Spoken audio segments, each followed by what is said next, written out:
15 თვის განმავლობაში ღაზაში მცხოვრები ბავშვები სკოლაში ვერ დადიოდნენ, რადგან ომის შედეგად სკოლების უმეტესობა ან განადგურდა, ან თავშესაფრად გადაკეთდა. ჰამასსა და ისრაელს შორის დაწყებული ომის გამო ასობით 1000 ბავშვს მინიმუმ ერთი აკადემიური წელი გაუცდათ.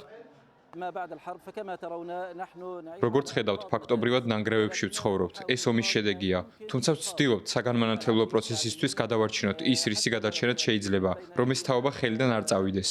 ჩვენ შევძელით რამდენიმე სკოლის გახსნა, რათა მოსწავლეები ჩაირიცხონ და დაუბრუნდნენ სწავლას. გასულ წელს 39,000 მოსწავლემ ვერ შეძლო სასკოლო განათლების ბოლომდე მიღება. ზოგიერთი ბავშვი ომის დროს სწავლას ონლაინ რეჟიმში აგრძელებდა. ბავშვების მომავალი დანგრეულია. ომის დაწყებიდან ჩვენ ძალიან დავზარალდით.